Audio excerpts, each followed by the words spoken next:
과거 속 오늘은 어떤 일들이 있었을까요? 영상으로 떠나는 라떼뉴스 여행. 영상실로 오늘 N. 안녕하세요. 아나운서 조진영. 아나운서 조혜진입니다. 예진 씨, 요즘 날씨 정말 덥죠? 너무 더워요. 너무 더워요. 아니 여름이잖아요.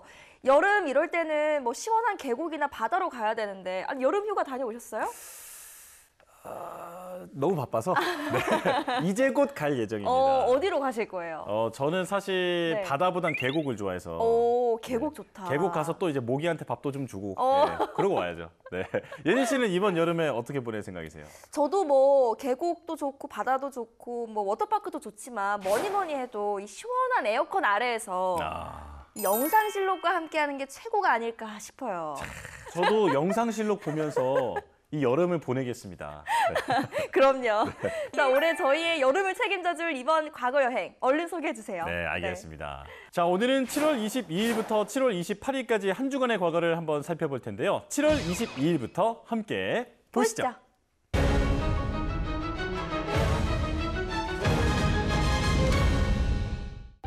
특별요원들이 임무를 수행하는 조직 FBI. 이 FBI는 한 범죄자 때문에 만들어졌는데요. 바로 은행 강도 존 허버트 딜린저입니다.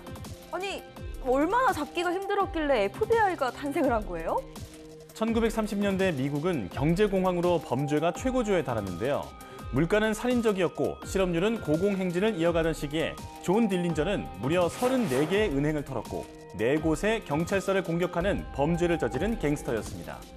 그런 와중에 시민들은 존 딜린저를 마치 의적처럼 여기면서 미국의 로빈 훗으로 부르기도 했는데요. 정부를 향한 국민의 반감이 고조된 상태에서 공권력을 조롱하는 듯한 신출귀몰한 딜린저의 행각은 시민들을 열광하게 했습니다. 미국 정부는 존 딜린저를 필두로 기승을 떨치던 조직범죄에 대응하고자 검찰국을 바탕으로 FBI의 전신인 DOI 특수수사국을 창설했는데요. 그리고 공공의적 1호로 지목한 것은 바로 존 딜린저였습니다. 그렇게 쫓고 쫓기는 추격이 계속되던 중 1934년 7월 22일 이날 밤 시카고의 한 극장을 나서다 존 딜린저는 FBI 요원 127명이 동시에 발사한 총탄에 맞고 사망했습니다. 미국 전역에 이름을 떨친 신화적인 갱스터의 최후였는데요. 이후 27명의 사람들이 존 딜린저를 은닉하거나 지원하고 범죄를 사주한 혐의로 연방법원에 섰고 딜린저의 시신은 인디애나폴리스의 크라운힐 공동묘지에 매장됐습니다. 그럼 이번엔 1969년으로 가보겠습니다. 1969년 7월 22일 기생충 검진단의 결단식이 있었습니다. 당시 한국기생충박멸협회는 12개의 기생충 검진반을 조직해 전국 시도에 배치했는데요. 1950년대에서 70년대 한국은 기생충 왕국이라고 불릴 정도로 국민 대다수가 기생충을 보유하고 있었습니다. 정부는 1969년부터 1995년까지 연 2회에 걸쳐 학생 기생충 검사와 집단 투약을 실시했는데 그 성과로 1960년대 80% 이상이었던 기생충 감염률이 1997년에는 2%대로 감소했습니다. 당시 제약회사들은 기생충 왕국을 무너뜨리자 어린이 건강의 첫째 조건, 기생충이 없어야 합니다라는 슬로건을 구충약 광고에 사용하기도 했는데요. 이후 2001년 세계보건기구는 한국은 토양 매개성 기생충이 완전 박멸됐다고 발표했습니다. 그리고 7월 22일에 또 다른 사건들을 살펴보면요. 1946년에는 유대인 게릴라들이 팔레스타인을 통치하던 영국 총독부에 폭탄 테러를 가한 일도 있었습니다. 이 테러로 영국 총독부가 있는 예루살렘 킹 데이비드 호텔이 크게 부서지고 투숙객 115명이 숨졌습니다. 안타깝네요. 근데 테러의 이유가 뭐였어요? 네. 영국 총독부가 유대인들의 팔레스타인 불법 이주 단속을 강화한 데 따른 보복 조처였는데요. 테러를 일삼은 단체는 유대인 과격단체였습니다. 아, 그랬구나. 또 1906년에는 한국 최초의 신소설 작품 이인직의 혈의 누가 연재되기 시작했습니다. 이 소설 참 유명한데 소설의 배경이 청일전쟁이었죠? 잘 아시네요. 한국과 일본, 미국을 무대로 여주인공 옥년의 기구한 운명에 얽힌 개화기 시대상을 그렸는데요. 옥년의 일생을 외국의 문물과 관련시키면서 근대적인 성향을 부각시키고 있다는 점이 고대 소설과 다른 점이죠. 그럼 7월 23일의 과거 속으로 떠나볼까요?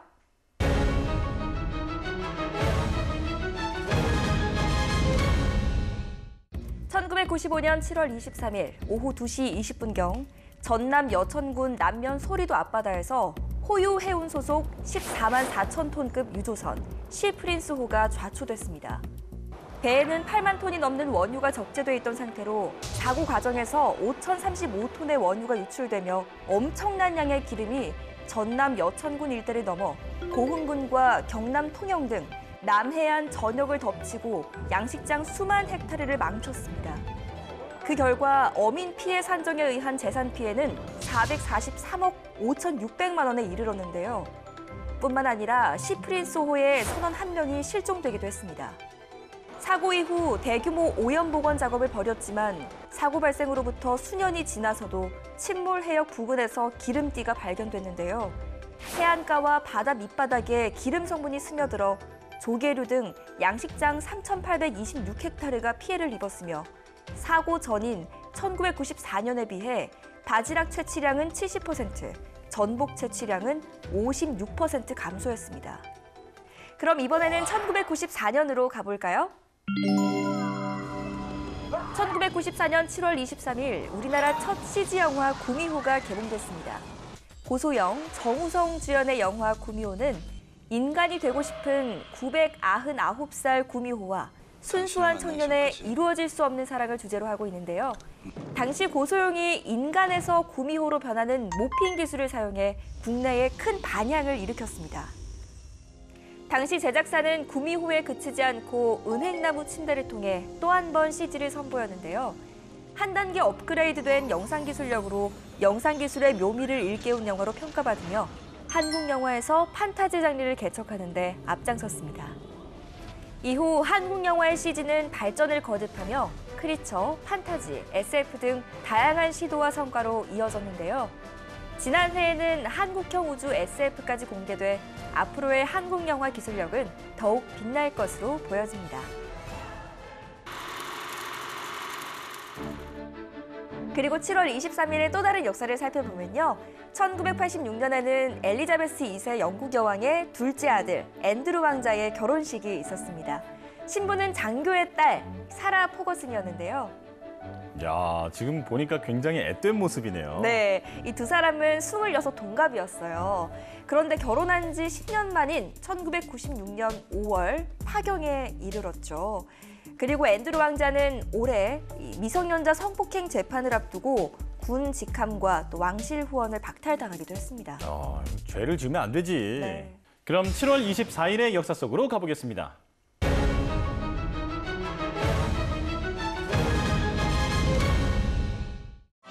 달려라 달려 로봇야 날아 날아 태권브이 1976년 7월 24일 로보트 태권브이가 스크린을 통해 공개됐습니다. 당시 여름방학을 맞은 초등학생 관람객들은 현란한 발기술을 구사하는 무술 로봇을 보러 몰려들었는데요. 대한극장과 세기극장의 당시 입장료는 500원, 200명에게 남산 수영장의 입장권과 연필을 나눠주는 이벤트도 성황리에 마감됐고 서울에서만 18만 명의 관객이 극장을 찾았습니다. 태권브이는 당시 큰 인기를 끈 일본의 마징가 시리즈에서 아이디어를 얻어 김청기 감독이 제작했습니다. 김청기 감독은 고민 끝에 이순신 장군 동상의 투구 모양을 가미해 태권브이를 탄생시켜 큰 인기를 누렸는데요. 또 작곡가의 아들 최호섭이 부른 주제가 앨범도 어린이용 선물로 인기였습니다.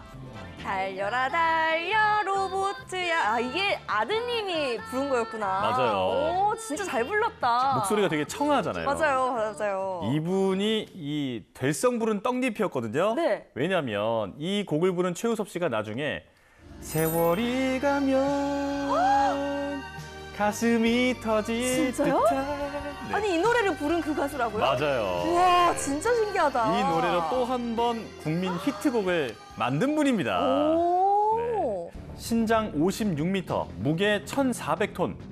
태권브이의 장점은 근거리 싸움에 강한 태권도 기술이었는데요. 국기원에서는 태권브이가 태권도 인기에 끼친 공을 인정해 4단 명예단증을 선물하기도 했습니다. 태권브이는 1976년 첫 개봉 이후 1990년까지 7편의 시리즈물을 통해 3단 분리 합체가 가능한 슈퍼 태권브이까지 발전했는데요. 이제는 대한민국을 대표하는 슈퍼 로봇으로 인식되고 있습니다. 자, 그럼 1959년으로 가보겠습니다. 동서냉전이 한창 무르익어가던 1950년대 말, 미국과 소련은 체제 경쟁에 열을 올리고 있었는데요. 이런 와중에 미국과 소련은 각 상대국에서 우수 상품을 전시하는 무역 박람회를 개최하기로 했습니다. 상대국의 체제 우위를 자랑하는 계기로 삼고자 했던 것인데요. 1959년 7월 24일 모스크바 소콜리키 공원에서 미국 박람회가 열린 당일, 리처드 닉슨 미국 부통령은 니키타 후르시초프 소련 공산당 서기장을 손님으로 맞아 전시장을 안내했습니다. 박람회장에는 토스터, 식기세척기 등 최신 가전제품이 전시돼 있었고, 기자들이 지켜보는 가운데 후르시초프는 미국 노동자들이 모두 이런 사치품을 살 순 없을 것이라며 공격했습니다. There are some instances where you may be ahead of us. For example, in the development of the thrust of your rockets for the investigation of outer space. There may be some instances, for example, color television, where we're ahead of you. But in order for both of us to benefit, you see, you never concede anything. 훗날 이 대화는 부엌 논쟁이라 일컬어지는 냉전 시대 최대 에피소드가 됐는데요. 두 사람의 설전은 다음 날 미국 언론에 대서특필되면서 닉슨은 자국에서 화제의 인물이 되어 대선 후보로까지 떠올랐습니다. 이듬해 존 F 케네디 후보에게 패했지만 결국 1969년 미국의 37대 대통령에 당선됐고, 그는 1972년 대통령 자격으로 소련을 다시 방문했습니다. 7월 24일에는 이뿐만 아니라 또 다른 역사도 많았는데요. 1973년에는 아프리카 리비아의 벵가지 공항에서 여객기 폭파 사건이 있었습니다. 여객기 폭파라면 테러였나요? 네, 맞아요. 일본인 2명과 아랍인 3명으로 구성된 친팔레스타인 게릴라들이었는데요. 일본 항공 소속 보잉 747 전보 여객기를 납치해서 폭파시켰는데, 다행히 탑승자 137명은 폭파 전에 모두 석방했다고 합니다. 그리고 1993년에는 영국 런던 근교의 판버러에서 화려한 에어쇼 도중에 아찔한 사고가 일어났습니다. 수많은 관중 앞에서 묘기를 보여주던 러시아의 미그 29 전투기 2대가 공중에서 충돌한 건데요. 전투기 2대가 충돌했으면 폭발된 건가요? 맞아요. 그런데 충돌 후에 전투기가 폭발은 했지만 조종사들은 극적으로 탈출에 성공했습니다. 다행이네요. 그럼 7월 25일의 과거로 떠나볼까요?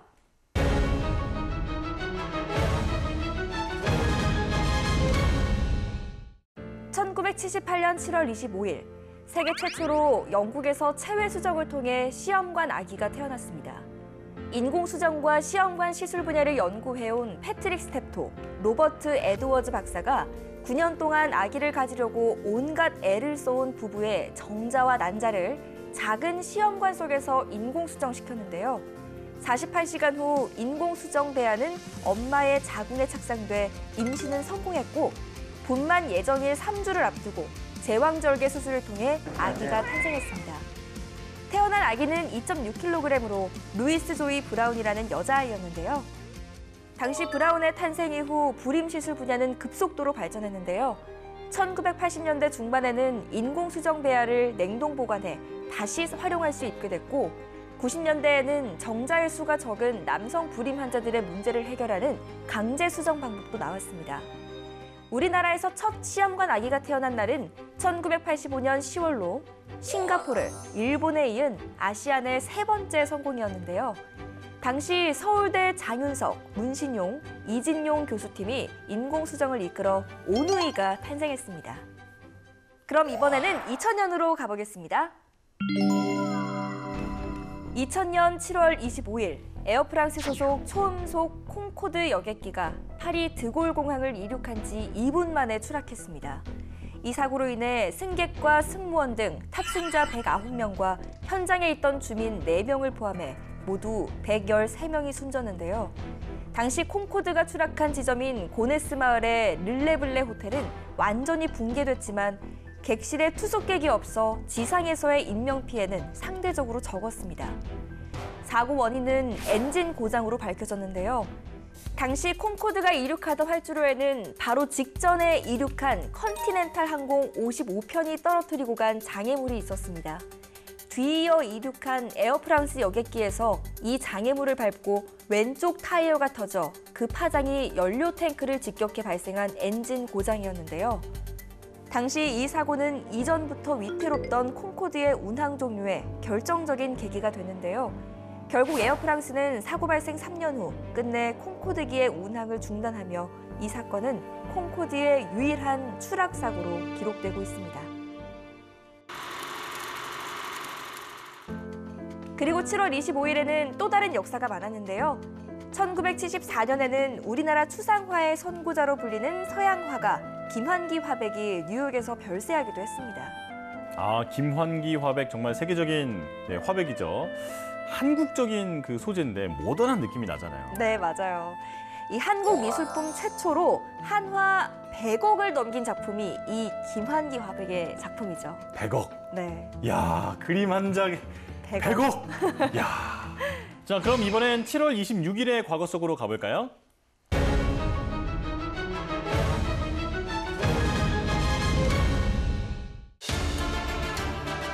2013년 7월 26일 오후 3시 15분경 남성연대 대표 성재기 씨가 마포대교에서 한강으로 투신했습니다.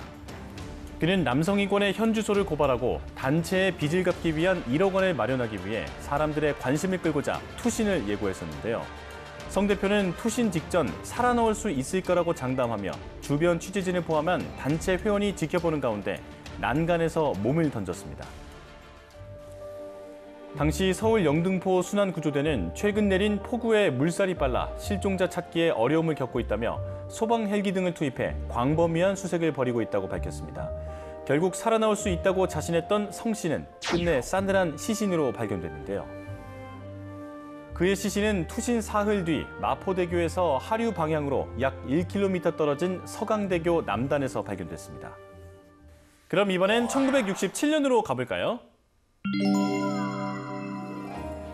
1967년 7월 26일 대규모 주상복합 건물 세운상가 일부 구간의 개점식이 거행됐습니다. 세운상가는 서울시 종로 3가와 퇴계로 3가 사이의 상가단지로 1966년 착공해 1968년 전체 상가가 완공됐는데요. 세운은 세상의 모든 기운이 다 모여라 라는 뜻으로 준공 당시에는 쌀가게와 연탄가게를 빼고는 서울에서 보고 들을 수 있는 모든 것을 다 갖춘 상가이자 고급 아파트였습니다. 개인용 PC가 확산되면서 대부분의 컴퓨터와 소프트웨어가 이곳에서 거래되며 한때 국내 유일의 종합 가전제품 상가로 호황을 누리기도 했는데요.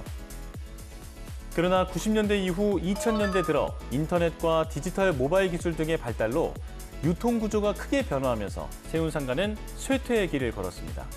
특히 1987년 용산 전자상가가 생기고 세운상가 업체들의 이전이 가속화되면서 90년대 후반에는 전자, 컴퓨터 유통은 빈 껍데기로 전락했는데요. 이후 현재까지 철거 계획이 발표되고 무산되기를 반복하면서 도시 재생을 통한 변화를 앞두고 있습니다. 이뿐만 아니라 7월 26일에 또 다른 과거를 살펴보면요. 1993년에는 국내 여객기가 전남 해남 야산에 추락해서 66명이 사망한 일이 있었습니다. 추락한 기체는 형체를 알아볼 수 없을 정도로 부서졌죠. 아, 너무 안타깝네요. 근데 이게 어쩌다 일어난 사고였어요? 예, 이게 정부 합동조사단 발표에 의하면 기장이 시계불량과 악천 후에도 무리하게 착륙을 시도하는 과정에서 그 고도를 훨씬 그 정상보다 낮췄다고 해요. 네. 그러면서 사고가 난 거죠. 아, 그랬구나. 또 2005년에는 미국의 우주왕복선 디스커버리호가 발사되기도 했습니다. 얼마나 우주에 머물렀나요? 네, 승무원 7명이 탑승해서 국제우주정거장에 우주 실험실의 조립을 위해서 그 장비를 전달하고 또 2008년에 수명이 다하는 허블 우주망원경의 성능을 점검하는 임무를 수행했는데요. 원래는 12일 만에 지구로 돌아올 예정이었지만 몸체에 단열 타일 사이를 메우는 갭 필러라고 하는 부품이 튀어나오면서 사상 처음으로 승무원들이 우주 유영을 하면서 수리 작업을 하느라 8월 9일에야 귀환할 수 있었다고 합니다. 와, 진짜 이 우주인들의 능력은 어디까지일까요, 정말. 우주 유영을 하면서 우주선을 수리하는 모습은 진짜 그 SF 영화에서만 보던 모습이잖아요. 그렇죠. 그럼 7월 27일의 과거 속으로 떠나보겠습니다.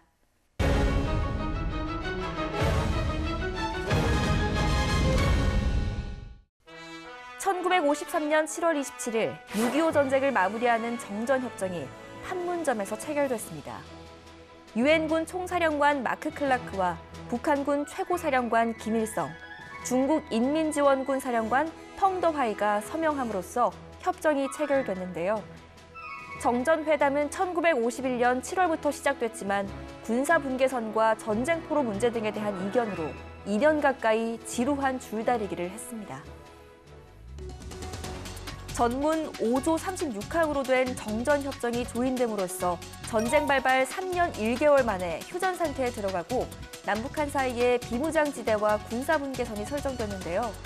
또 유엔군과 공산군 장교로 구성되는 군사정전위원회 본부가 판문점에 세워지고 스위스, 폴란드 등으로 구성된 중립국 감시위원단이 설치됐습니다. 그럼 이번에는 1914년으로 가보겠습니다. 말과 글이 거치면 그 나라 사람의 뜻과 일이 다 거칠어지고 말과 글이 다스려지면 그 나라 사람의 뜻과 일도 다스려지나니라. 한글학자 주시경 선생이 1914년 7월 27일 타계했습니다. 향년 38세였는데요. 황해도 평산태생으로 호가 한임샘인 주시경 선생은 우리 말과 글을 과학적이고 체계화한 국어 중흥의 선구자로 꼽히고 있습니다. 그의 국어사랑은 한자를 버리고 한글을 쓰자는 주장으로부터 시작됐는데요. 독립신문 교열을 보면서 우리 말과 글에 대한 각별한 사랑과 관심을 쏟은 선생은 신문에 기고한 국문론을 통해 한글이 한자에 비해 과학적으로도 훨씬 우월하다는 점을 강조했습니다. 그는 1897년부터 배제학당에서 4년간 신학문을 공부했고 1896년 독립협회 조직에도 참여했는데요. 또 협성회보를 발간해 한글 기사체에 대한 통일과 연구에 몰두했습니다. 뿐만 아니라 여러 학교와 강습소를 찾아 한글을 가르치고 보급하는 데 전력을 다했는데요. 김두봉, 이규영 등 그가 길러낸 문화생들은 1921년 조선어 연구회를 창설했고 1933년 드디어 한글 맞춤법 통일안을 제정하는 결실을 맺기도 했습니다. 그리고 7월 27일에 또 다른 과거를 살펴보면요. 2002년에는 우크라이나 서부 도시 리보프 인근에서 에어쇼 도중 추락으로 83명이 사망하고 116명이 다친 사고가 있었습니다. 굉장히 큰 인명피해가 발생했네요. 이게 관중 쪽으로 낙하했나 보죠? 네. 이 지상 가까이 비행을 하다가 활주로 인근 나무와 항공기 그 날개가 차례로 부딪힌 뒤에 관중 속으로 돌진해 폭발했는데요. 조종사 2명은 사고 직전 낙하산으로 탈출해서 생명에는 지장이 없었다고 하네요. 뭔가 그분들은 살아도 사는 게 아닌 것 네. 같은 그런 죄책감에 시달렸을 것 같아요. 맞아요. 그리고 2003년에는 미국의 희극 배우 보브 호프가 100세를 일기로 타계하기도 했는데요. 야, 100세면 엄청 장수하셨네요. 네, 맞아요. 젊은 시절에는 전 세계에 주둔하는 미군들을 위한 위문 공연에 애정을 보였는데 걸프전부터 60여 년간 무려 1000만 킬로미터를 여행하면서 미군 1000만 명을 직접 만났다고 합니다. 이야, 이 정도면 정부에서 뭐라도 해줘야겠는데? 그래서 정말로요, 이 미국 정부에서 밥 호프 미국 애국자상을 제정하기도 했습니다. 야, 1000만 킬로미터면 인정할 만하다. 네. 자, 그럼 7월 28일에는 어떤 일들이 있었는지 볼까요?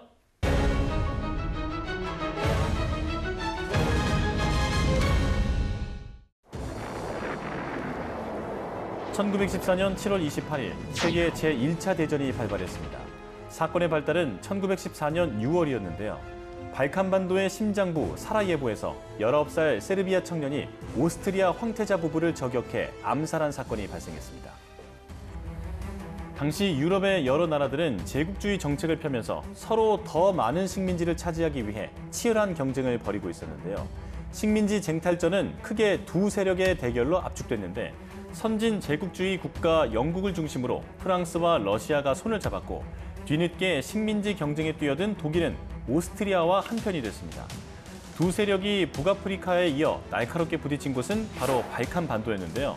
발칸반도는 오랫동안 오스만 제국의 지배를 받아 오스만 제국이 쇠퇴해진 19세기에 이르러 곳곳에서 민족 운동이 일어나고 있는 상황이었습니다. 그러나 워낙 많은 민족과 종교가 복잡하게 얽혀 있다 보니 이해관계가 엇갈리는 경우가 많았는데요. 사라예보 사건은 이 유럽의 화약고에 불을 붙인 셈이 됐고 1914년 7월 28일 오스트리아가 세르비아에 선전포고를 하자 러시아는 세르비아를 지원하고 나섰습니다. 동맹 관계에 따라 전선이 형성됐고 곧 유럽 전체가 전쟁터가 되고 말았습니다. 그럼 이번엔 1741년으로 가보겠습니다. 바로크 시대 이탈리아의 작곡가 안토니오 비발디가 1741년 7월 28일 타계했습니다. 비발디는 음악가로서 클래식의 대중화를 시도한 인물 중 한 명이었는데요. 비발디는 아버지에게 음악의 기초를 배운 뒤 지오반니 레그렌치에게 작곡을 배우고 15살에 신학교에 입학했습니다. 23살에 서품을 받았지만 몸이 약해 숨이 차서 미사를 올릴 수가 없었기 때문에 음악에 전념할 수밖에 없었다고 하는데요. 이후 1703년부터 40년까지 오랜 기간에 걸쳐 베네치아 자선병원 부속의 여자 음악학교에서 교편을 잡았는데 처음에 바이올린 교사로 있다가 1716년에 합주장, 후에 합창장도 겸하게 됐습니다. 비발디는 이 학교의 학생을 위해 모테트나 칸타타, 오라토리오, 협주곡, 미사 등의 많은 곡을 작곡했는데요. 그는 작곡의 중요한 부분을 협주곡으로 만들었고 빠름, 느림, 빠름의 3악장의 구성을 취해 독주와 합주가 교대로 나타나는 리토르넬로 형식을 썼는데요. 훗날 이 협주곡 스타일은 바흐에게 강한 영향을 줬습니다. 그리고 7월 28일에 또 다른 과거를 살펴보면요. 1979년에는 스타들의 등용문 제1회 강변가요제가 개최되기도 했습니다. 강변가요제. 그 대회마다 대상이 참 또 핫스타로 떠오르잖아요. 이때 그렇죠. 대상 누구였어요?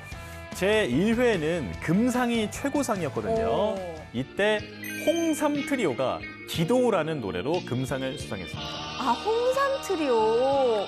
오, 노래가 나오고 있는데 좋네요. 그렇죠. 네. 또 1990년에는 일본계 이민 2세 알베르토 후지모리가 페루의 새 대통령으로 취임하기도 했습니다. 야, 라틴 아메리카 사상 동양계 대통령은 뭐 최초 아닌가요, 거의? 그렇죠. 네. 후지모리는 30년 넘게 활동한 게릴라 조직을 완전히 진압하면서 정치적 안정도 이룩했었는데요.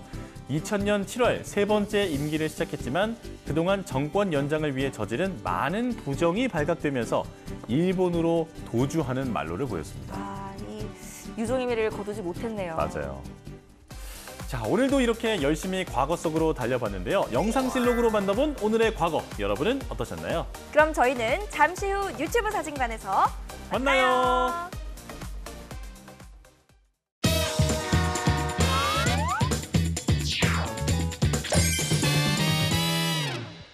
모든 역사는 한 장의 사진으로 남는다. 뉴스로 추억을 소화하는 레트로 감성 라떼 맛집. 뉴스와 함께 세상 모든 것의 역사를 알아보는 시간. 인생이 뉴스다. 우리의 인생 사진을 만나볼 수 있는 유튜브 사진관에 오신 걸 환영합니다. 여기는 라떼 월드. 반갑다. 반갑습니다. 우리 소영 씨 오늘도 정말 너무 완전 예쁘시네요. 정말요? 그러면 와완예. 왜요? YT에서 제일 완전 예쁜 사람. 왜 저래? 미진 씨가 더. 언니가 더. 네가 더. 뭐 하는 것들이야, 이거? 근데 왜 이렇게 말을 다 줄여서 쓰는 거야? 그러니까요. 아니 사실 요즘에는 신조어 또 줄임말들 진짜 많이 사용하잖아요. 그렇죠. 특히 주변에 보면 이 부동산에 관심을 두는 사람들이 많아서 이 부동산 쪽에도 신조어, 줄임말들이 정말 많더라고요. 특히 APT, 이 아파트와 관련된 신조어들이 그렇게 많은지 몰랐어요, 저는. 근데 APT요. 저 그래도 네. 제가 요즘 부동산 공부를 하고 있거든요. 오. 그러니까 뭐 공부한다고 보다 이게 약간 조사를 좀 많이 하고 있어요. 네. 그런데 웬만한 전문 용어는 다 아는데 약간 APT까지는 몰랐네. 자, 그럼 저와 조예진 아나운서가 준비한 문제 한번 네. 풀어보시죠. 자, 듣기 평가 나갑니다. 으이구, 주담대 중대 다 막혀서 청포자 됐어. 아우, 난 불인이라 대장주는 바라지도 않아. 얼마 전에 줍줍이라도 해보려고 모화 갔는데 구평이 하나도 안 남았더라고. 저기 옆 동네에 초코아가 마피로 나왔대. 영끌이라도 해서 줍줍 해보자고. 좋아, 좋아. 잠깐만, 듣기평가 문제가 지금 이렇게 긴가요? 이건 맞추지 말라고 내는 거 아니야? 이 정도면 강원도 사투리 아니에요? 그럼요, 하지 말래요. 저 고마피 돼가지고 그 마피에 나왔대. 그래가지고 줍줍했대요. 그랬더래요. 이거 서울말 아니더래요. 정말 아니더래요. 아니 근데 제가 그 정도는 압니다. 저 뭐요? 불인이. 불인이? 전 불인이에요. 부동산 어린이, 부동산 투자 어린이. 그렇지, 그렇지. 여기까지는 아는데 이거 다 한 번에 말하려니까 좀 어려운데. 맞아, 주담대는 알겠다. 주택담보대출 맞죠? 그렇죠. 맞아요, 맞아요. 근데 영끌은 뭐 다 아는 거고 영어까지 끌어모은다. 그렇죠. 영어까지는 알겠는데 진짜 나머지는 좀 헷갈리는데. 아 대충 알 것 같긴 한데 뭐 줍줍은 줍는다 뭐 이런 건데 그렇지. 아 도저히 모르겠네. 쉽지 않죠. 제가 네. 정답을 알려드릴게요. 네. 일단 중대는 중도금 대출, 아 청포자는 청약 포기자, 아 슬프다. 또 대장주는 그 지역의 아파트 값을 주도하는 단지를 말한다고 아이씨. 해요.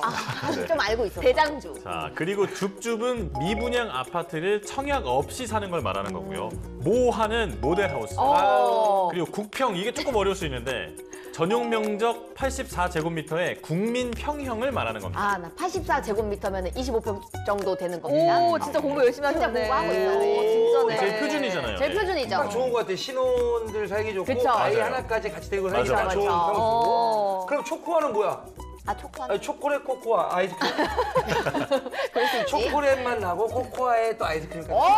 너무 맛있지. 딱이다. 아 요거네. 초푸마는 들어보셨죠? 초푸마. 초기에 품 팔아서 모르겠다. 모르겠는데. 부동산 불인인 걸로. 아 불인이네. 초등학교를 품은 아파트를 말해요. 아 초등학교를 품은 아파트 그 단지 내. 맞아, 그쵸, 맞아. 그쵸, 그쵸. 그럼 초코아는? 초코아는 초등학교가 코앞에 있는 아파트. 아 정말 별걸 다 줄이네 진짜. 아니 우리나라 국민들이 얼마나 아파트에 관심이 많으면 이런 신조까지 쏟아져 나왔겠습니까? 맞습니다. 정말. 아 너무 신기하네요. 예. 맞아요. 이 대한민국에서 아파트가 집 그 이상의 의미를 갖잖아요, 사실. 그럼요. 그렇죠. 과연 이 아파트의 역사는 어떻게 이어져서 오늘까지 오게 된 건지 오늘 유튜브 사진관에서는 뉴스와 함께 아파트의 역사를 한번 살펴보겠습니다. 딱 필요한 시기예요. 요즘 어. 제가 아파트에 대해서 관심이 굉장히 많았는데 오늘 좀 그러니까요. 파헤쳐보도록 나도 그래 하겠습니다. 나도. 좋아요, 나도. 알겠습니다. 좋아요. 자, 그럼 지금부터 함께 할까요? VCR 스타트. 집이란 인간 생활에 있어서 먹고 입는 것과 함께 가장 중요한 생활 요소의 하나입니다. 맞아 맞아. 우리 인간 생활의 근거가 집에서 비롯되는 것이기에 집은 인간 생활을 담는 그릇이라고도 하겠습니다. 인간의 생존 필수 요소인 의식주 중 하나인 집. 지금 우리에게 집은 어떤 의미일까요? 심신의 안정을 취하는 휴식 공간의 개념을 넘어서 자산과 투자의 상징이 되어가고 있는 집은 시대에 따라 그 모습과 의미도 변해왔습니다. 네, 한국전쟁 이후 많은 인구가 도시로 몰리면서 임시가옥이 급증하게 되는데요. 60년대 도시계획을 앞두고 사라져가는 판자촌의 모습을 만나보시죠. 무허가 건축물 자진 철거. 지난날 문란한 시정의 틈을 타서 도심지에 난립했던 무허가 건축물은 당국의 철거령과 주민들의 잦은 협조로서 서울을 비롯한 여러 도시에서 대부분 철거되고 있습니다. 저렇게 많은 사람들이 살 곳이 없어가지고 판자촌에 살았다니 진짜 놀랍네요. 이 특별한 장비 없이도 저렇게 쉽게 허물어지는 거 보니까 그만큼 뭐 비도 오고 바람도 불면 쉽게 또 무너졌을 것 같아요. 이러한 판자집은 한 곳에 밀집해 있기 때문에 화재 위험이 극히 많은 데다가 도시 건설 계획에도 큰 지장거리였습니다. 이야 금방 부서지네. 당국에서는 집을 허른 무허가 건축 주민들에게 별도로 집 지을 부지를 마련해주고 그들을 이사하도록 조처했습니다. 아무 계획 없이 허물진 않았구나. 전쟁 이후 그 지방에 일자리가 없다 보니까 돈을 벌기 위해서 서울로 다들 몰렸거든요. 그러다 보니까 저 판자촌을 이루고 살게 된 거예요. 왜냐하면 출퇴근을 해야 되니까. 네. 판자촌은 정말 슬픈 우리 역사의 한 부분이죠. 그리고 사실은 너무 고마우신 분들이죠. 저분들이 어찌됐건 경제를 일으켰으니까. 맞습니다. 이후 산업화가 이뤄지면서 도시에는 더 많은 사람들이 몰려들게 되는데요. 심각한 주택 부족 문제를 해결하기 위해서 60년대 후반부터는 새로운 주거 문화, 아파트가 등장하기 시작합니다. 오. 서울시는 시내 여러 곳에 불량 판자촌을 합리적으로 정리하고 시민 아파트를 세우게 되었습니다. 3개년 계획으로 서울시가 추진하는 이 아파트 건설 공사는 우선 금년 내로 400동을 세워 2만 세대가 입주하게 될 것입니다. 와, 아니 400동 2만 세대. 아, 공급 물량이 어마어마하네요. 정말 아파트가 이렇게 병풍처럼 펼쳐지는 것 같아요. 저 때부터 서울의 모습이 확 바뀌었다고 보면 되겠죠? 이 아파트가 완성되면은 서울 시내 모두 83만 7천 가구 가운데 부적주택 32만 세대 서민 대중이 연차적으로 입주하게 되고 서울의 주위 사방은 이 아파트로 병풍처럼 펼쳐질 것입니다. 아, 그러면 저 당시에 지어진 저 아파트가 우리나라 최초의 아파트인가요? 그건 아닙니다. 자, 우리나라에 처음으로 아파트가 세워진 게 1930년대, 그러니까 일제강점기 때예요. 오래됐죠. 네. 바로 충정로 일대에 일본 기업에 의해 지어진 충정 아파트입니다. 아마 들어보신 적이 있을 텐데 네. 우리나라 최초의 철근 콘크리트 구조의 아파트이자 국내 최고령 아파트입니다. 와. 충정 아파트가. 아, 맞아요. 그 아파트 아직도 충정도에 있어요. 그 초록색 건물. 그 가운데 뚫린 거 그거 아니야? 맞아요, 아, 맞아요. 1979년 충정로 확장공사로 건물의 일부가 철거되면서 삼각형 모양의 독특한 외관을 갖게 됐는데요. 충정 아파트는 무려 80년이 넘게 그 자리를 지키면서 우리의 근현대사를 어찌 보면 모두 지켜봤다고 할 수 있겠는데요. 그만큼 상징적인 아파트라고 할 수 있겠죠. 그런데 이제 역사의 뒤안길로 사라지게 됐습니다. 아, 요즘에는 그 아파트가 30년만 지나도 재개발 얘기가 나오는데 맞아요. 80년이면 저희 아버지보다 더 윗분이시네요. 아니 근데 이 충정 아파트는 상징적인 건물이긴 하지만 아까 말씀하셨듯이 이제 우리나라 분들이 지은 게 아니고 일본 사람들이 맞아요. 지었다고 하셨잖아요. 그러면 이거 말고 우리나라 분들이 그래. 지은 최초의 아파트가 뭔지 좀 궁금하고. 우리나라가 처음으로 직접 준공한 아파트는 1957년에 지어진 종암 아파트입니다. 네. 전쟁 후에 폐허나 다름없던 도시에 처음으로 지어졌던 아주 높고 거대한 건축물은 단순한 아파트가 아닌 우리 국민들에게는 자부심 그 자체이기도 했는데요. 당시 모습을 준비를 해봤는데 자, 화면으로 한번 만나보시죠. 이쁘다. 서울교회 종암동에 현대식 아파트가 준공되었습니다. 이 아파트는 시민들에게 편의하고 값싼 주택을 제공하기 위해서 중앙산업에서 서부덕일 기사의 설계에 의해서 완성한 것입니다. 이 종암 아파트는 지금 분양하고 있는 아파트와 비교해도 큰 차이가 느껴지지 않으시죠? 이 현대식 아파트의 모습을 완벽하게 갖추고 있는데요. 수세식 변기, 발코니와 팬트리 등이 있어서 당시로서는 주거 문화의 혁신이었다고 볼 수도 있겠죠. 1950년대이면 야, 집에 수세식 변기가 어딨어. 맞아요. 맞아요. 제가 어렸을 때 그 살던 집도 그 세 가구가 함께 쓰는 공동 화장실을 썼단 말이에요. 뒷간. 80년대. 아 그때 그랬잖아요. 이제 선배님 화장실 가면은 귀신이 흘려나서 빨간 휴지 줄까, 파란 휴지 줄까. 아유 시끄러. 바로 싸웠죠. 아 그렇게 퇴치를 했네. 네. 아, 그 타이밍에 바로. 나이스 타이밍. 귀신 말할 때. 그런데 있잖아, 이 아파트라는 주거 문화는 충정 아파트 그리고 종암 아파트가 지어지면서 처음 생겨난 거 아니에요? 그것도 아닙니다. 아파트라는 개념은 그것보다 훨씬 오래전인 고대 로마 시대부터 등장했다고 합니다. 아니 로마 시대에 아파트가 있었다고요? 거짓말. 이거는 진짜 못 로마 믿겠는데? 시대에 어떻게 아파트가 있어요? 맞아요. 진짜? 맞아요. 네. 지금 보시는 모습이 바로 세계 최초의 아파트인 인술라입니다.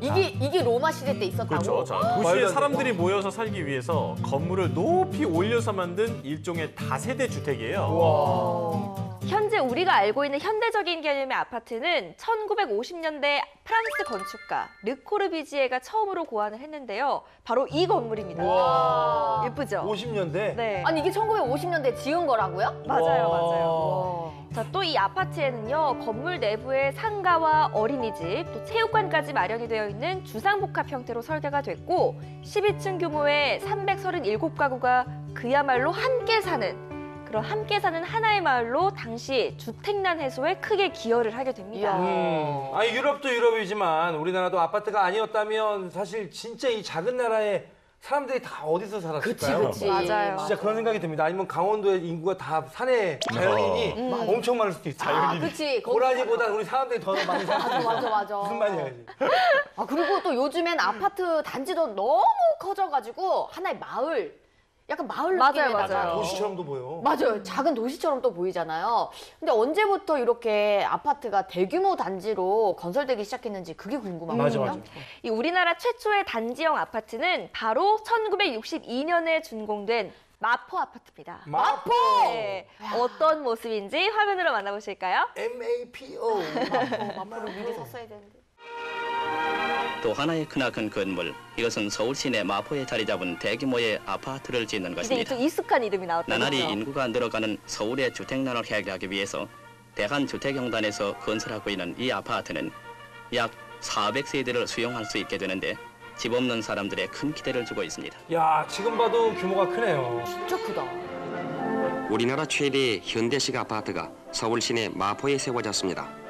6층 6동의 현대식 건물의 이 아파트는 453세대에 2,300명을 수용할 수 있다고 합니다. 이야. 총 10개 동 규모로 지어진 이 아파트는 처음에 설계될 때는 10층 규모였는데 공사비 문제 때문에 그 엘리베이터가 없어도 되는 6층으로 변경이 됐다고 합니다. 자, 그럼에도 당시로서는 굉장히 큰 규모의 단지로서 서울시 주택난에 큰 도움이 됐다고 하네요. 아, 그렇죠. 그리고 요즘 인기 있는 고급 아파트들 보면 네. 대부분의 1, 2층에 상가가 있는 주상복합 형태가 좀 많거든요. 이런 주상복합 형태는 언제부터 생겼을까요? 우리나라 최초의 주상복합 아파트는 1960년대 종로구에 세워진 세운상가 아파트입니다. 아, 세운상가? 알죠. 아니까 갑자기 목소리가 커지네요. 아, 세운상가? 여기가 또 이렇게 많이 한창 이렇게 또 뜨지 않았습니까? 맞아요. 누가 세운 상가일까요? 누가 세운 세운상가일까요?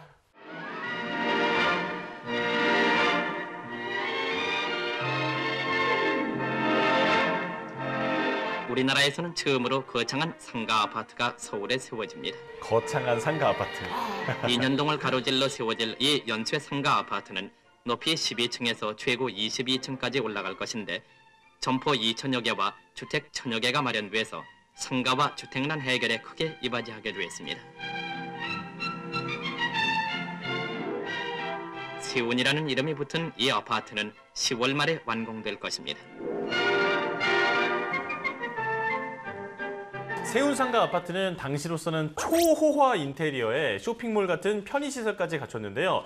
유명 영화배우나 정치인들이 여러 명 거주하면서 고급 아파트 단지로 여겨졌다고 합니다. 이야. 그렇습니다. 처음엔 뭐 그랬을지 모르겠지만 그런데 70년대부터 세운상가일 때가 약간 슬럼화되기 시작해요. 아니, 갑자기 왜 그렇게 된 거예요? 이 세운상가 아파트는 여러 가지 이유로 설계가 변경되며 기대에 못 미치는 건축물이 된 탓도 있고요. 또 70년대부터는 강남 일대가 본격적으로 개발이 되면서 아파트 수요자들이 대거 이동했기 때문인데요. 당시 한강의 섬이었던 잠실도 새로운 모습으로 다시 태어나게 됩니다. 잠실도 섬이었습니다. 네. 진짜요? 그렇군요. 여의도처럼. 이야, 도대체 언제 태어나신 거예요? 지형이 바뀌는 걸 볼 정도면 살아있는 역사시네요. 여기는 집 없는 시민을 위해 대단위 아파트 단지가 들어서고 있는 서울의 잠실지구입니다. 이게 잠실이야? 서울시는 대한주택공사와 함께 이곳에 488동 2990가구분의 서민 아파트를 짓고 있습니다. 서민 생활의 안정과 인구 분산책에 기반을 둔 이 서민용 아파트는 오는 9월 말 준공될 예정입니다. 저기가 잠실이라는 게 믿겨지지가 않아요. 지금은 우리나라에서 제일 높은 빌딩이 있잖아요. 그렇죠. 맞아요. 진짜 뭐 옛날 잠실은 그야말로 허허 벌판이었습니다. 아니 허허 볼판일 때부터 보셨으면 지금 잠실의 모습 잠실 가실 때마다 놀라시겠어요. 아유. 생경하시겠어요. 약간 뭐야 공격하고도 시동 거는 중이에요. 시동 거는 거요. 조심해. 공격당해. 오늘은 넘어간 줄 알았더니. 제가 하루치 이제 또 양이 정해져 있거든요. 오케이. 총량이 12 총량이 정해져 있어요. 맞아. 근데 사실 그 잠실 자체가 옛날에 허벌판의 모래밭이었기 때문에 막 그런 얘기가 많았어요. 사실 건물을 여기다 지으면 집안이 약해서 맞아. 좀 안 좋다 막 이런 이야기도 있었는데 결국 다 짓긴 지었어요. 그러니까. 상전이 벽해되듯 모래벌이였던 잠실은 그때부터 대단히 아파트 단지로 변모하게 됐다. 그 후 곳곳에 대규모 아파트 단지가 조성되면서 부동산 투기라는 달갑지 않은 풍조가 나타나게 됐다. 야, 아파트 불패 신화가 이때부터 시작된 거네요. 야, 이때부터 아파트를 하나씩 모았어야 돼. 아 그러니까 잠시 그 모래 버릴 때 그냥 그거 갖고 흙장난하는 게 아니라 그 땅을 샀어야죠. 나는 그 동네 사실 안 가봤어. 맞아요. 나는 우리 동네 목동에서 그냥 목동도 다 논밭이었어. 거기서 미꾸라지 잡고 그랬단 말이야. 근데 그 미꾸라지 잡던 데를 샀어야지. 그래, 샀으면 내가 이러고 살고 있거냐. 내가 1970년대, 80년대에는 도시 곳곳에 대형 고층 아파트들의 건설이 시작되는데요. 이런 아파트 건설 붐은 서민들의 주거 안정에 큰 기여를 하게 됩니다. 그런데 아파트 브랜드도 많이 요즘은 따지게 되는 것 같아요. 맞아요. 저 어릴 적만 해도 그렇지 않았거든요.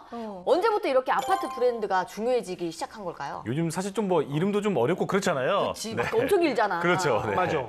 자, 그게 아파트 분양가 자율화와 관계가 깊은데요. 1990년대 후반에 IMF 위기로 경기 침체가 길어지자 정부가 주택 경기를 살리기 위해서 분양가 자율화를 시작하게 됩니다. 어허. 이때부터 건설사가 저마다의 브랜드를 세우면서 경쟁하기 시작하는데요. 그냥 뭐 마포 아파트 이런 거랑 달라 이제. 그죠? 이달의 분양 공급되는 한 아파트의 모델하우스입니다. 다양한 색감으로 분위기에 변화를 주면서 고급스러운 마감재와 건강을 생각한 건축 자재로 꾸며놓았습니다. 이야. 건설사 측은 이런 이미지를 아파트 브랜드로 더욱 부각시켜 소비자들로부터 좋은 반응을 얻고 있습니다. 상당히 좀 매력적인 감정을 가졌습니다. 그래서 뭐 다른 데 이렇게 요즘에 보면은 뭐 이렇게 삭막한 여기 이렇게 1층에 어쩐지 고급스럽고 좀 참 색다른 면이 있는 거죠. 우리가 다른 것보다 훨씬 고급스럽고 좋게 느껴져요.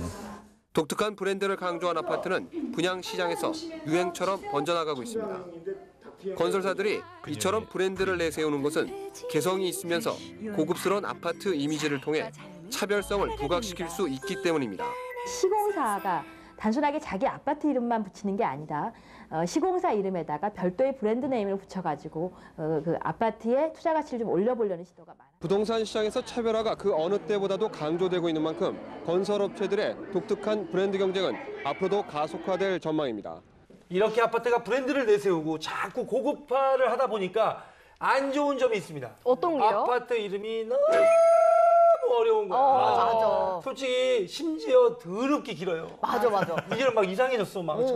예전 같았으면 상암동에 있다. 그러면 상암 아파트. 그리고 뭐 유튜브 건설사에서 지었다. 이러면 유튜브 아파트 이렇게 좀 짧았잖아요. 그런데 요즘 뭐 퍼스트, 레이크, 센트럴, 뭐 파크 막 영어를 다 갖다 붙여놔. 그리고 심지어 하나만 붙이는 게 아니라 영어를 2개를 이어가지고 이렇게 막 만들더라고요. 맞아요. 자, 그런데 서울 마포구에는 그 어떤 영어 이름보다 럭셔리한 한글 이름의 아파트가 있는데요. 바로 그 이름이 바로 마포쌍땡 황금 아파트입니다. 그 이렇게 위로 올라가는 구름 위로 이렇게 하늘 위로 올라가는 내가 예전에 이 아파트가 보이는 맞은편에 살았거든요. 네, 여기 아주 재밌는 사연이 있습니다. 진짜요? 그 사연이 무엇이냐? 이 특이한 아파트 정말 그럴 만한 사연이 있는데 아파트가 진짜로 금싸라기 땅에 지어졌다고 합니다. 아까 금밭에? 그러니까 진짜로 금이 나오는 곳이에요. 진짜 금이 나오는 땅에 지었다고요? 맞아요. 금백 위에. 진짜로. 금백 위에? 서울 마포동 망치산 부근 쌍용 아파트 재건축 현장. 지난달 중순 공사 현장을 둘러보던 재건축조합 부조합장 강재풍 씨는 자신의 두 눈을 의심하지 않을 수 없었습니다. 아파트 건설 현장의 돌을 재건축 기념으로 모으던 강 씨는 지하 15m 터파기 공사가 마무리 단계에 접어든 지하 주차장 부근에서 금빛으로 번쩍이는 돌무더기를 발견했기 때문입니다. 우리 현장 바닥에 맥도 있고 뭐 여기저기 덩어리금이 계속 나와서 발견하게 됩니다. 실제로 감정원에 감정을 의뢰한 결과 1톤당 금 14.5g, 은 39.5g이 포함되어 있다는 결과를 통보받았습니다. 금광으로 유명했던 충북 음성의 무국광산 금 함유량이 톤당 15g인 점을 감안할 때 괜찮은 수준이라는 전문가들의 평가입니다. 금광까지요? 이거 대박이다. 이제 서울 한복판에 진짜 금싸라기 땅이 있었던 거잖아요. 맞아요. 이거 대박이다. 어떻게 됐어요?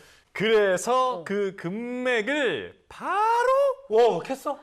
시멘트로 덮어버리고 네, 아파트 공사를 이어갔다고 합니다. 왜? 이처럼 비교적 많은 금이 나오긴 했지만 매장량도 미지수고 시내에서 대규모 채굴도 불가능하기 때문에 금광 개발은 현실적으로 어려울 것으로 보입니다.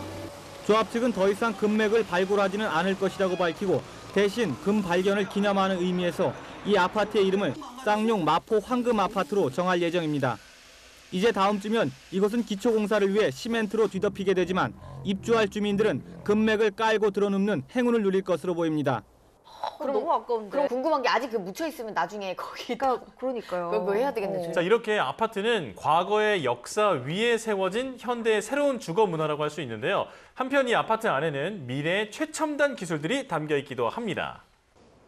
각종 첨단 기능을 갖춘 인텔리전트 아파트의 표준 모델입니다. 집 안에서는 무선 홈패드를 통해 인터넷은 물론 영화 관람과 조명 제어 등이 가능합니다. 세탁기 켜. 저렇게 마이크를 잡고 남궁원 선생님. 아유, 남궁원 선생님. 세탁기 꺼. 가스 밸브를 잠그지 않고 외출했을 경우 외부에서 인터넷을 통해 밸브를 잠글 수도 있습니다. 저건 지금도 되게 유용하게 사용되는 기술이잖아요. 아예 외출 직전에 가스와 전등을 한꺼번에 끌 수 있는 스위치도 출입문 옆에 설치되어 있습니다. 그런가 하면 싱크대와 화장실 세면대의 높낮이도 입주자 키에 맞춰 조절할 수 있습니다. 와, 싱크대 높이도 조절이 되는구나. 야, 저거 진짜 좋다. 일단 맞벌이를 하는 주부로서요 굉장히 편리하다고 느꼈고요. 이렇게 첨단화된 시설들이 밖에서도 제어가 가능하다는 걸 보고 굉장히 감탄했습니다. 이번에 새로 개발된 인텔리전트 표준 아파트 모델은 내년 초부터 지어지는 아파트에 단계적으로 적용될 예정입니다. 분양가 자율화 시행으로 아파트 공사비의 한계가 사라지자 다양한 최첨단 기술들이 아파트에 적용되기 시작하는데요. 또 이때부터 강남권을 중심으로 초고층 호화 아파트들이 속속 들어서기 시작합니다. 서울 도곡동의 타워 팰리스. 지난 2002년 입주가 시작된 타워 팰리스의 성공 이후 초고층 아파트는 건설업계의 새로운 화두로 떠올랐습니다. 유명한 아파트죠. 그쵸. 조망권과 각종 편의시설, 완벽한 사생활 보호 등을 내세운 초고층 아파트들은 여의도와 목동, 강남 일대의 스카이라인을 바꾸고 있습니다. 처음에 초고층 아파트들이 세워졌을 때는 저 높은 곳에 어떻게 사냐 막 그런 걱정들을 했어요. 뭐 고산병 걸리는 거 아닌가 뭐 그런 걱정도 하고 지금은 높으면 높을수록 인기가 많잖아요. 맞아요. 경제적으로 여유가 있고 도심 생활에 익숙한 전문직 종사자들이 새로운 수요층으로 자리 잡은 것도 고층 아파트 건설 붐의 한 원인으로 분석됩니다. 도심 세대에 익숙한 베이비붐 세대들이 구매력을 갖추면서 도심의 주거 공간을 선호하면서 상당히 고급화되고 그다음에 쾌적한 그런 공간을 원하는 수요가 크게 늘었다. 비싼 분양가와 지나친 폐쇄성 등 수많은 논란에도 불구하고 초고층 아파트는 도시 주거 문화의 새로운 흐름으로 자리 잡고 있다는 평가입니다. 정말 한 10년간 서울의 스카이라인이 정말 많이 변했잖아요. 네. 거의 뉴욕 저리 가라라거든요. 맨하튼. 그 중에 이 초고층 아파트가 큰 역할을 했던 것 같아요. 맞습니다. 우리나라의 도시 경관은 이제 세계적인 수준인데요. 그런데 최근 전 세계적으로 아파트 같은 고층 건물의 건축 패러다임이 완전히 달라지고 있다고 합니다. 어떤 내용인지 뉴스로 함께 만나보시죠. 캐나다의 한 공사 현장입니다. 한 층 한 층 올라가는 건 철근이나 콘크리트가 아닌 나무입니다. 야, 아니 저게 가능하다고 저게? 나무가 저 큰 건물을 지탱할 수 있을까요? 18층 전체가 나무로 된 이 건물은 한 해 차량 500여 대가 내뿜는 이산화탄소를 줄이는 것과 같은 환경보호 효과를 냅니다. It's inevitable. We will be building buildings in timber. That will happen. Because of climate change, we need to stop using concrete and stop using steel in the vast amounts that we use at the moment. 목조 건물은 실제 주거 생활에서도 장점이 많다고 전문가들은 말합니다. 단열 효과가 좋아 냉난방에 드는 에너지를 최대 90%까지 줄일 수 있다고 보고 있습니다. 야, 진짜 아이디어는 너무 좋다. 철골과 콘크리트로 만들어 온 아파트를 나무로 만들자는 움직임이 세계적으로 일고 있는 이유는 바로 여기 있습니다. You know, we've done studies paid by Canadian government where we confirm that you can easily build to 20, 30 stories. So it's not the technical issue.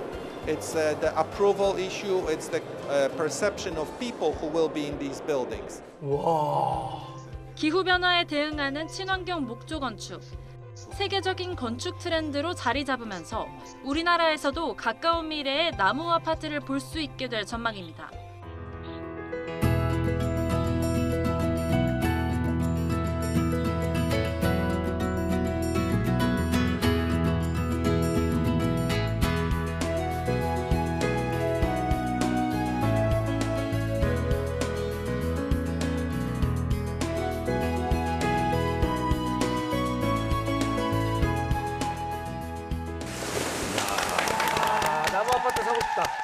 아파트 괜찮다. 이름부터 예쁘지 않아요? 네. 나무 아파트. 자, 오늘 유튜브 사진관에서는 뉴스와 함께 아파트의 역사를 함께 만나봤습니다. 근현대사와 함께 아파트도 참 많은 변화를 겪어온 것 같아요. 네. 이번 시간을 통해서 그동안 우리가 잊고 지내온 진짜 집의 의미를 되새겨보면 어떨까 싶습니다. 지금까지 유튜브 사진관이었습니다. 뉴스의 바다를 끝없이 떠다니는 본격 뉴스에는 유튜브. 오늘의 항해는 여기까지입니다. 저희는 한 주 동안 유튜브 타고 신나게 돌아다니면서 재밌는 뉴스 가득 안고 돌아오겠습니다. 아파트 값이 너무 올라서 속상하시죠? 저는 속상합니다. 걱정 마세요. 그래도 우리의 추억과 낭만은 그 자리 그대로 남아있겠습니다. 맞습니다. 유튜브 사진관 다음 주에도 꼭 놀러 오실 거죠? 우리는 유튜브! 아니 그 아파트 금광 그거 지금 빨리 딱 그거 하자. 깨잖아. 아파트 무너져. 이름이 너무 마음에 이거 들어요. 끝나고 오빠 집 내가 끝나고 나무 아파트 하나 살 테니까. 오, 나무 아파트. 내가 지어놨어. 가자. 어떻게 졌어요? 나무 젓가락으로? 관자처럼 아니에요. 반으로 지어놨어. 관을 12개를 쌓아가지고. 예, 이건 미안합니다. 아니 허허 볼판일 때부터 보셨으면 지금 잠실의 모습 잠실 가실 때마다 놀라시겠어요. 아유. 환경하시겠어요. 약간 뭐야 공격하려고 시동 거는 중이에요. 시동 거는 거요. 조심해. 공격당해. 오늘은 넘어간 줄 알았어.